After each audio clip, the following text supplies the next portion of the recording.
Mungu wangu nimechoka. Vipi? Safi. Mbona umekaa hivi? Amna bwana. Unajua sina mtu wa kumchangamsha. Ndio kaado maana kunyonge hivyo. Amna bwana.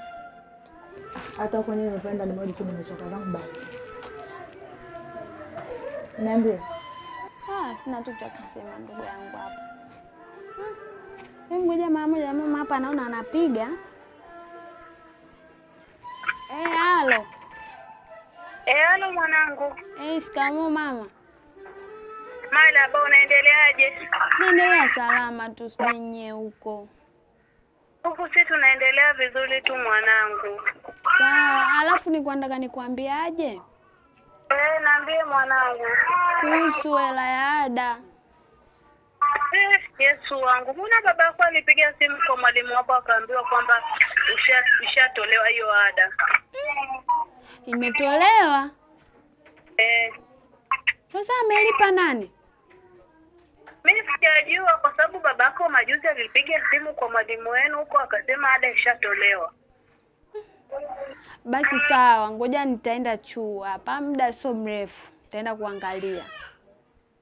Ila mwanangu nikwambie kitu. Kuwa tu makini na huko mjini. Sawa mama, usijali. Kwa sababu juzi babako kasema umelipiwa ada. Kwa uwe makini huko mjini. Ukija na mimba huko Moshi, mwanangu utaenda Kibororoni kuuza maparachichi. Mama usijali, mimi sitofanya hivyo mama. Haya mwanangu, uwe na jioni njema Sawa, na wewe pia. Haya mwanangu, nakupenda. Nakupenda mama.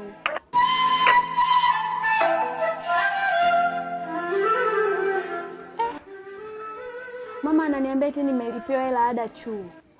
Salma, hakuna kibaya ambacho hakina salama. Unamaanisha nini? Salma, hii ni siri ambayo siwezi kukwambia.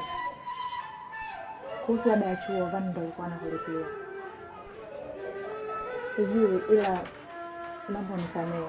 Nimefanya hivyo kwa sababu ya tamaa ya pesa. Unachokiongea una uhakika nacho? 100%. Ila Salma una tamaa. Ulikuwa na uwezo wa kukataa sana.